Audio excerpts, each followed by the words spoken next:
cahaya dan lensa cembung dan cermin cekung. Yang pertama yaitu pemantulan cahaya pada cermin datar.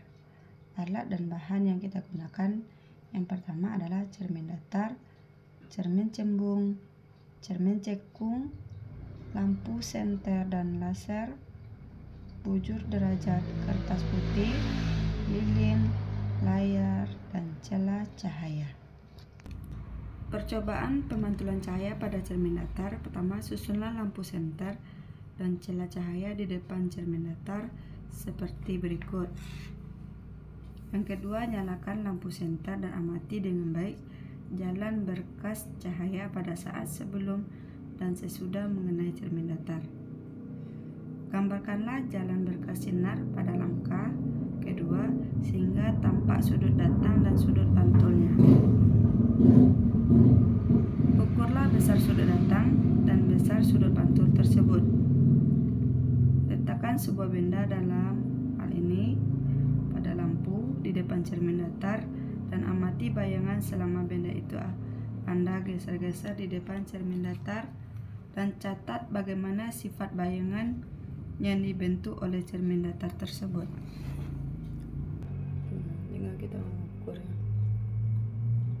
dengan sifat cahaya tadi.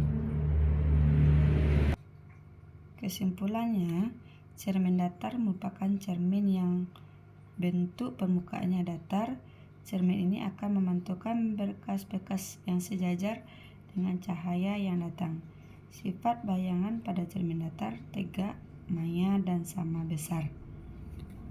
Percobaan pemantulan cahaya pada cermin cembung. Kesimpulan, cermin cembung adalah cermin yang memiliki permukaan yang melengkung keluar. Cermin cembung disebut juga sebagai cermin negatif karena sifat divergen yang cerminan, artinya cermin cembung dapat menyebar sinar dan cahaya. Sifat bayangan cermin cembung yaitu tegak, maya, dan diperkecil. Bahan pemantulan cahaya cermin cekung, yaitu cermin cekung adalah cermin yang memiliki bentuk melengkung ke arah dalam. Cermin cekung ini tidak menghasilkan bayangan sejajar. Proses pemantulan cahayanya pun terjadi saat cahaya yang dipantulkan mendekati titik fokus cermin. Sifat bayangan pada cermin cekung adalah bersifat nyata, terbalik, dan diperbesar. Cembung dan cermin cekung yang kita gunakan alat tambahannya itu lensa cembung, cermin cekung, layar, lilin, korek api, dan pengaris. Percobaan lensa cembung. Yang pertama, susunan lensa cembung dan kedudukannya, dan sumber cahaya atau lilin di depan layar. Selanjutnya, nyalakan sumber cahaya, kemudian aturlah posisi benda dan lensa agar layar terbentuk bayangan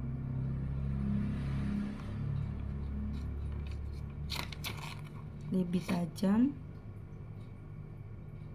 dan ukurlah jarak benda dan jarak bayangan dan ulangi percobaan beberapa kali dengan kedudukan benda yang berbeda.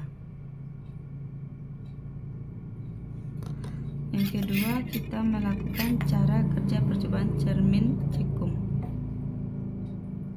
Pertama, susunlah cermin cekung dan sumber cahaya atau lilin di depan layar. Kemudian nyalakan sumber cahaya. Lalu aturlah kedudukan benda dan layar yang akan membentuk bayangan yang paling tajam. Ukurlah jarak benda dan jarak bayangan dan ulangi percobaan dengan beberapa kali dengan kedudukan yang berbeda.